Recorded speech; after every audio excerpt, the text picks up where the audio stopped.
على عباده الذين اصطفى أما بعد فأعوذ بالله من الشيطان الرجيم بسم الله الرحمن الرحيم ومن يؤت الحكمة فقد أوتي خيرا كثيرا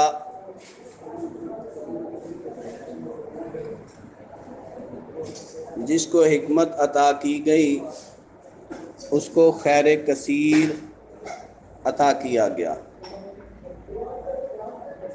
ہر قسم کی حمد و ثنا رب کائنات کے لیے، ہر قسم کے درود و سلام محمد عربی صلی اللہ علیہ وآلہ وسلم کے لیے۔ معززین مجلس، اساتذہ اکرام اور میرے ہم مکتب ساتھیوں، السلام علیکم ورحمۃ اللہ وبرکاتہ۔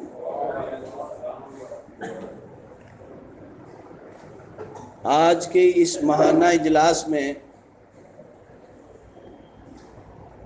حکمت کے موتی بکھیرے جا رہے ہیں۔ ماشاءاللہ حکیم فیاض احمد چوہان صاحب اور پیارے بھائی نصر اللہ اولک صاحب، انہوں نے سیر حاصل گفتگو کی۔ اب میری سمجھ میں نہیں آتا کہ میں کیا عرض کروں۔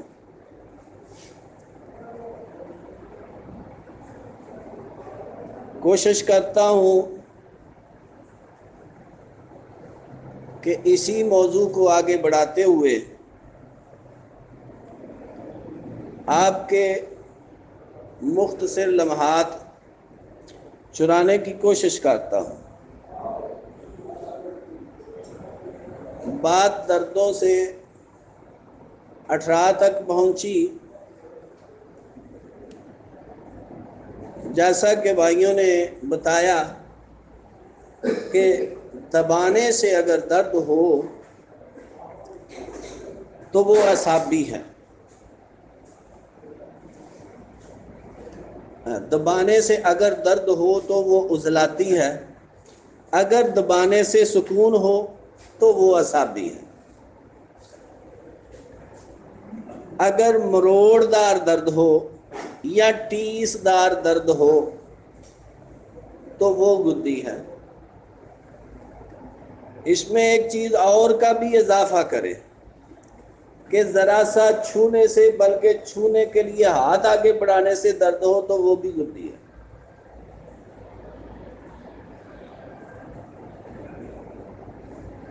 حرکت سے سکون محسوس ہو، جیسے حرکت کرتا جائے انسان، تو وہ بھی اعصابی ہے۔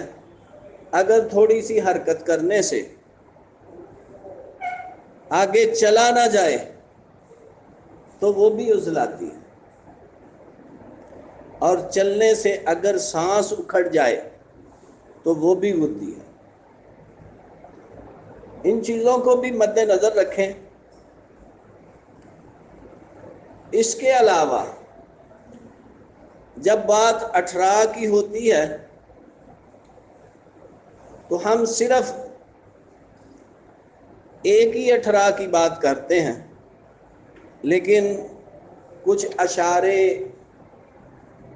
اور قسم کے اٹھراء پر بھی دلالت کرتے ہیں۔ اگر آپ اٹھراء کا باب اور اس کے علاوہ عورتوں کے امراض کے باب پر غور و فکر کریں گے تو آپ کو یہ بھی ملے گا کہ ایک کالا اٹھراء بھی ہے۔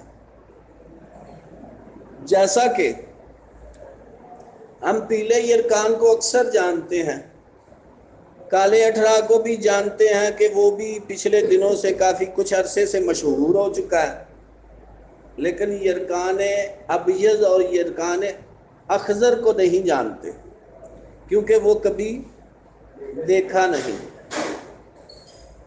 اسی طرح اٹھراء بھی، کالا اٹھراء بھی ہوتا ہے اور سفید اٹھراء بھی ہوتا ہے۔ انہی کو ترتیب کے ساتھ سمجھتے ہوئے سمجھ لیں کہ یہ 18 جو کالا ہوتا ہے وہ عضلاتی اور غدی، پیلا اور آتش کی وہ سفید 18، ان چیزوں کو بھی مد نظر رکھنا پڑتا ہے۔ اب آگے بڑھتے چلے جائیں، کوئی بھی مرض جب جو کہ آگے بڑھنے والا ہو، جو آگے بڑھنے والا ہو، وہ سمجھ لیں کہ وہ تحلیل کے امراض میں شامل ہے۔ جیسے ہیضہ ہے، اعصابی غدی سے شروع ہوتا ہے، اعصابی عضلاتی میں اخراج شروع ہو جاتا ہے، عضلاتی اعصابی میں ریا پیدا ہو جاتی ہے، عضلاتی غدی میں انتہائی خشک ہو جاتا ہے، غدی عضلاتی میں کڑوی ہو جاتی ہے۔ پھر اس کا علاج کہاں؟ تریاک 6 سے ہوتا ہے۔ پھر اس کا علاج تریاک 6 سے ہوتا ہے۔ کون سا تریاک 6؟ صابر صاحب نے بتایا جس میں افیون بھی پڑتی ہے، تحقیقات المجربات میں۔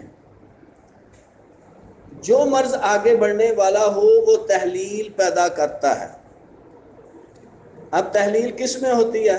ہمیشہ جب تحلیل پیدا ہوتی ہے تو عضلات متاثر زیادہ ہوتے ہیں۔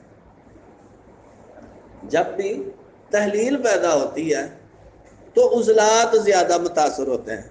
اس کی دلیل کہ کسی بھی بخار میں انسان کے جسم سے گوشت کم ہو جاتا ہے، اسی طرح ہیضے میں بھی انسان سوکھ کر کانٹا ہو جاتا ہے، اسی طرح ٹی بی میں بھی انسان سوکھ کر کانٹا ہو جاتا ہے، اسی طرح یہ جو امراض ہیں آج کل جس کو ہم کرونا کا نام دے رہے ہیں، اس میں بھی دیکھیں کہ انتہائی ضعف قلب شروع ہو جاتا ہے اور انسان لاغر ہونا شروع ہو جاتا ہے، کمزوری محسوس کرتا ہے، تھوڑا سا بخار چڑھتا ہے تو کمزوری بہت زیادہ محسوس کرتا ہے۔ سب سے جلدی بخار اتارنے کا طریقہ کرونا کا یہی ہے کہ مریض کو صرف قہوے پہ رکھا جائے، صرف قہوے پہ رکھا جائے، قہوہ دیتے جائیں، آدھے گھنٹے بعد دیتے جائیں۔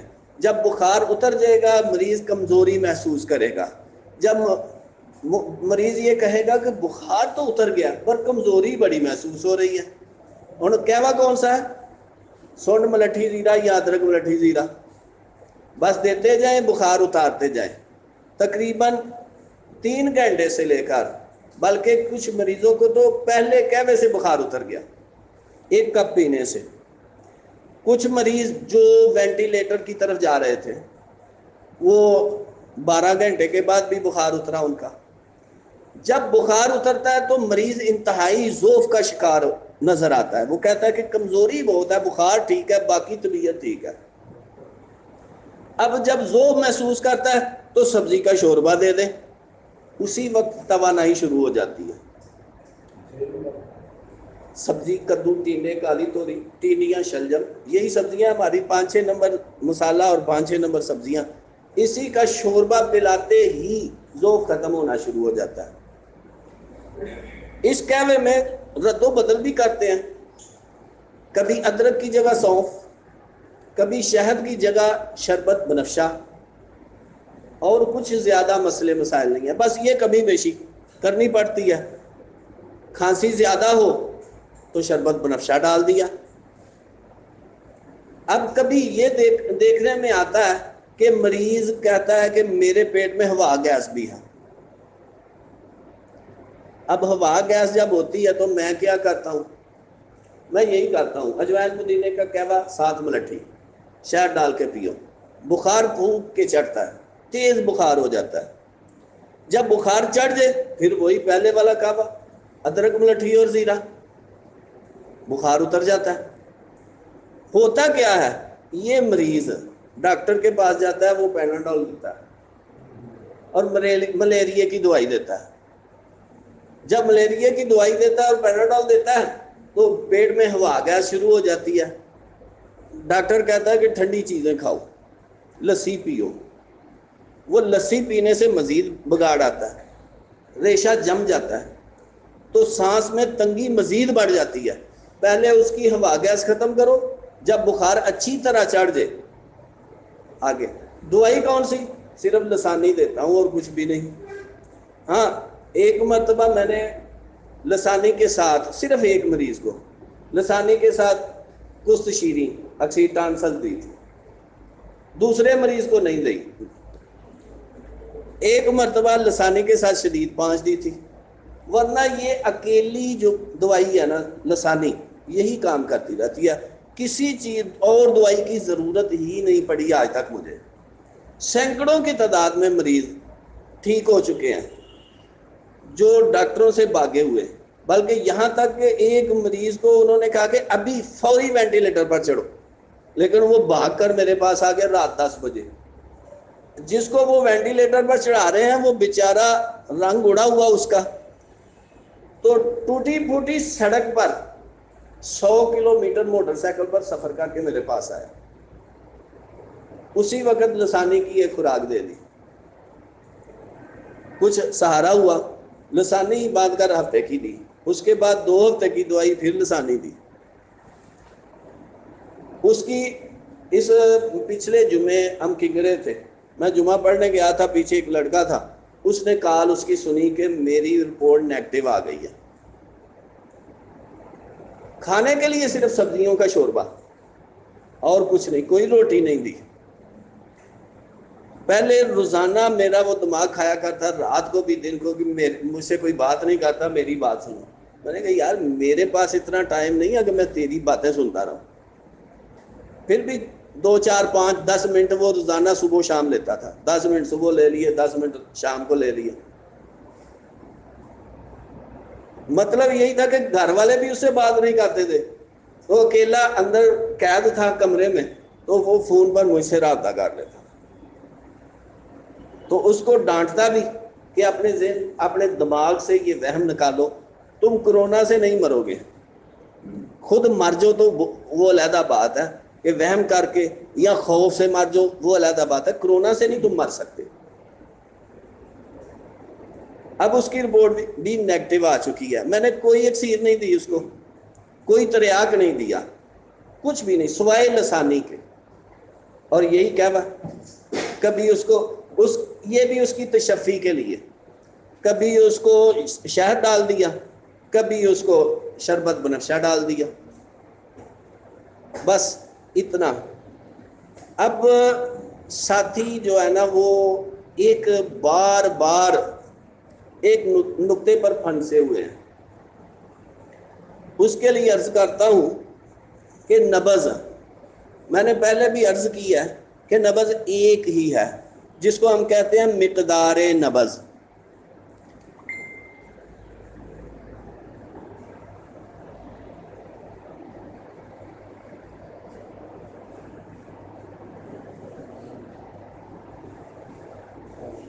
یہ ہے اصل نبض. اس کے علاوہ باقی جتنی اجناس ہیں اسی کو سمجھنے کے لیے ہیں.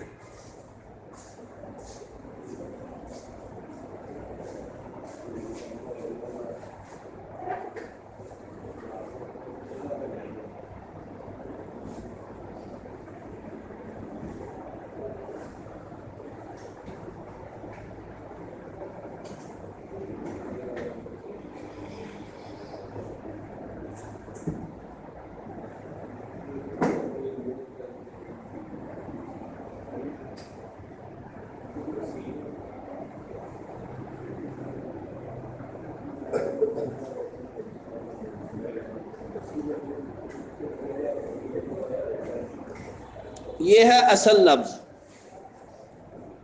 ہم نے مقام دیکھنا ہے. مقدار نبض میں کیا دیکھنا ہے؟ مقام. مشرف یا مشرف، کوئی کچھ کہتا ہے کوئی کچھ کہتا ہے. اصل میں یہ لفظ ہے، اس کا مطلب ہے بلندی. ہاں جی. مشرف طویل، یہ آپ کو پتہ ہے، یہ لمبائی کے رخ پر اس کو دیکھنا ہوتا ہے. یہ قصیر یعنی چھوٹی، اس کو بھی لمبائی کے رخ پر دیکھنا ہوتا ہے. یہ منخفض یعنی نیچے. بس یہی نبض ہے کہ یہ مقام کے لحاظ سے آپ دیکھنا ہے آپ نے کہ مقام کیا ہے، اس کی طوالت کتنی ہے، اوپر ہے یا نیچے ہے۔ اس کے بعد ہمارے سامنے آتی ہیں دو اجناس جن کو ہم کہتے ہیں زمانہ حرکت اور زمانہ سکون۔ یہی اجناس سب سے مشکل بنی ہوئی ہے تمام اطباء کے لیے۔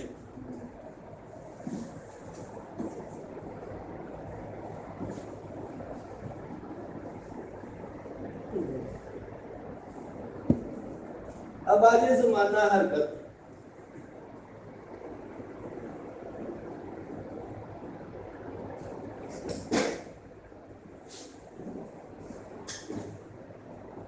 ٹھیک ہے جی، اب زمانہ حرکت میں یہ دیکھا جاتا ہے کہ یہ ٹھوکر لگتی ہے نا، یہ ٹچ ہونے کا جو ٹائم ٹیبل ہے، ٹچ ہونے کا جو ٹائم ہے، اس کو کہتے ہیں زمانہ حرکت۔ اب زمانہ حرکت جو ہے اس میں اجناس ہے سری،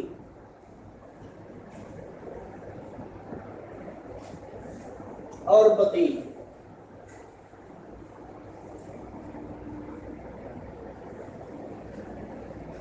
ٹھیک ہے جی، اور معتدل۔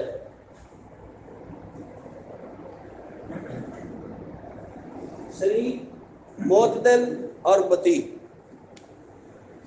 اسی طرح اس کو دیکھ رہا ہے، اس سری کا تعلق کس کے ساتھ ہے؟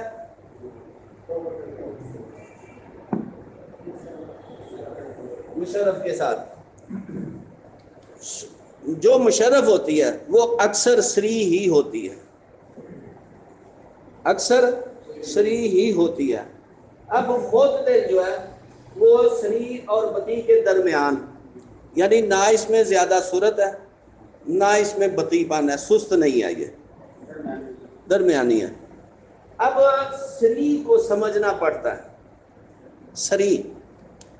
سری کو سمجھنا پڑتا ہے کہ یہ ٹھوکر جب لگتی ہے نا، لگتے ہی پیچھے ہٹ جاتی ہے۔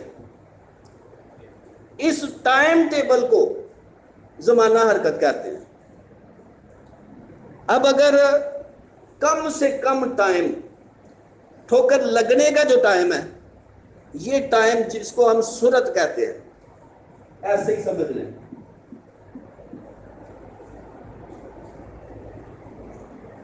اب دوسرا ٹائم اس میں کیا ہے؟ سرعت کی ضد، بطی۔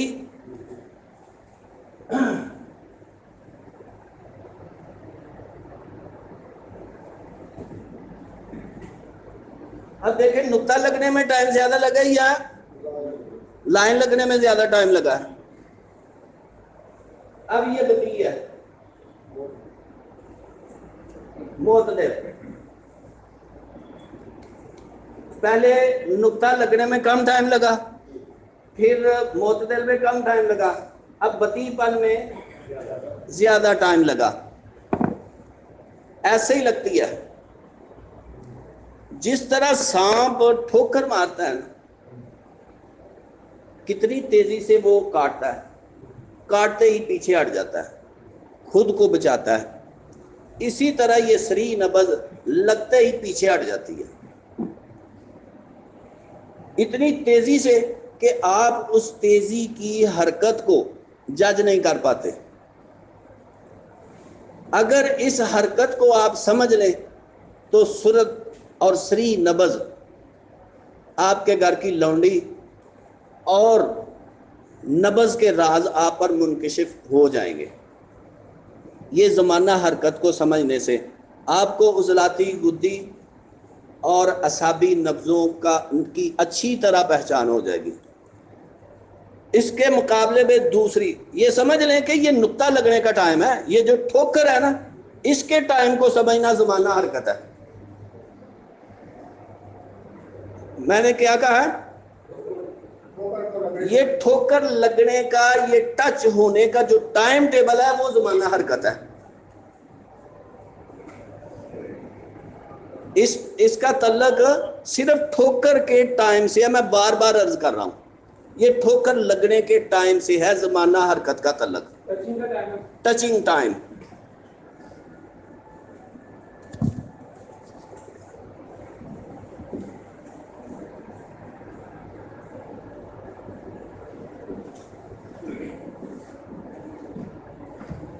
اب دوسری چیز ہے, دوسرا زمانہ سکون.